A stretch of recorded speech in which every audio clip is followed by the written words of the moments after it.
Welcome to Dr. Jester Rants, and I'm gonna rant about this.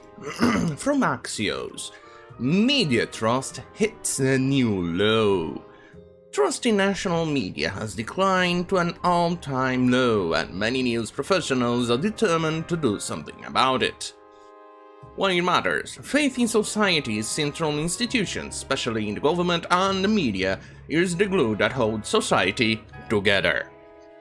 That glue was visibly dissolving a decade ago, and has now, for many millions of Americans, disappeared entirely. Well, now that I am done pretending to be a journalist and news anchor, I'm gonna go on a tangent here. What in the actual fuck? We all know the reason why your people are losing trust, because now people can actually see quite easily how the mainstream media lies their butt off. And especially how easily they have been, how partisan they have been. For instance, they ragged on and on and on and on and on and on against Trump. Biden takes power or is elected, and you can see they are pretty much having a very large stiffy, as large as soy dick can be, but still, they have like a stiffy for Biden. For instance, some nonsensical journalist was pretty much having a go at. Let me just go in here and do the original page instead of the archive. Let's see if it's doxing me. Anyway, the journalist from CNN was saying, "I've seen the lights at the memorial, a mall, the mall, or something like that. It's like seeing the Biden's arms embracing America." And journalists crying, Rachel Maddow crying, another journalist crying, another rhino crying. Many people doing the same thing. See, that's the reason why people are actually losing trust on the mainstream media. We can actually see how they lie. For instance, the Charlottesville, where they actually spread the nonsensical conspiracy theory that Trump condemned, did not condemn the neo-Nazis. Well, in fact, he condemned every single one of them. And then you have the Russian hoax, the Ukrainian hoax, and other things in relation to certain elections that happen, and we can actually see the factual information and how they lied. Especially on the most recent one, except the one that just happened, that I cannot say on Karen Tube, is the Hunter Biden laptop. And the way they said, "Oh, this is Russian disinformation. This is Russian disinformation, everybody. We should not trust him. Not even a tiny little bit." Well, turns out it was actual factual information that the mainstream media decided to censor because it didn't go with the narrative. It went against the narrative, and the narrative was Orange Man bad, old pedo guy good. That was their narrative, and that's exactly what happened. I'm sorry, somebody decided to build a home right as I decide to make this video. Do they actually think they are more important than me? For fuck's sake, people, nobody is more important than me. I am timeless. Time after time. Wait, let's go back to the article. Let's see. By the numbers, for the first time ever, fewer than 500,000 Americans have trust in national media, according to data from Edelman's annual Trust Barometer, shared exclusively with Axios. Trust in social media has hit an all-time low of 27%. 56% of Americans agree with the statement that journalists and reporters are purposefully trying to mislead people by saying things they know are false or gross exaggerations. I agree. In fact, I even went on in a couple of my videos before and in more detail that I actually think that the modern journalists are in fact activists and not journalists. Saying that they are journalists is kind of an insult to the journalist profession. But then again, journalism has always been a bit spotty in the sense that we also saw how they can lie, but still they had some reputation left. People still trusted them. But now they are mostly just activists. They are activists. They do not care about factual information. They do not care to give you the information you need, that you want. They say, for instance, no.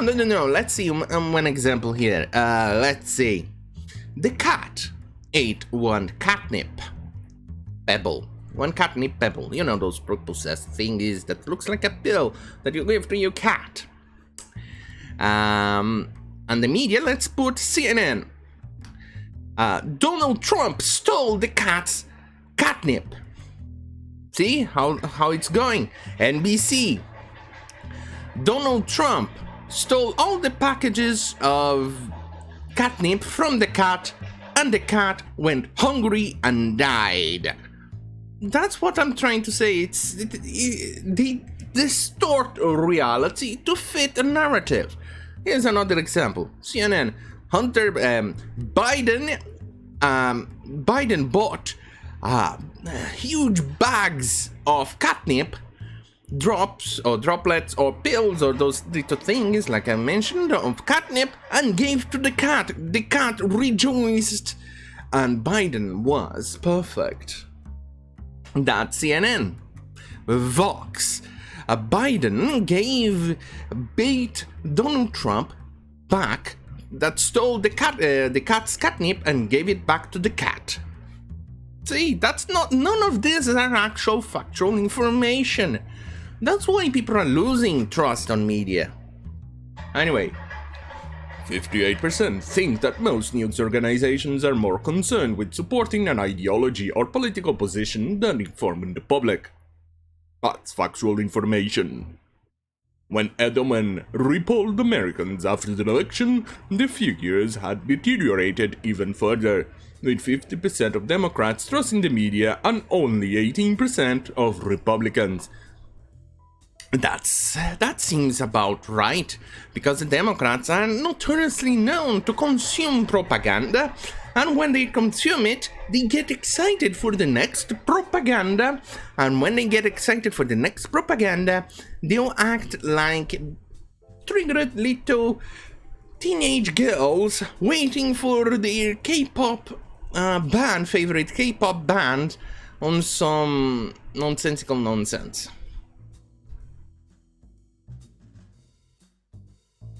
And put me on those 82% of Republicans who distrust the media. Anyway, let's go. Holy shit, this is a graph. So in 2012 and then 2013, what happened in 2013 that made them lose the trust? Then gained in 2014, then lost in 2015. And then 2016, and then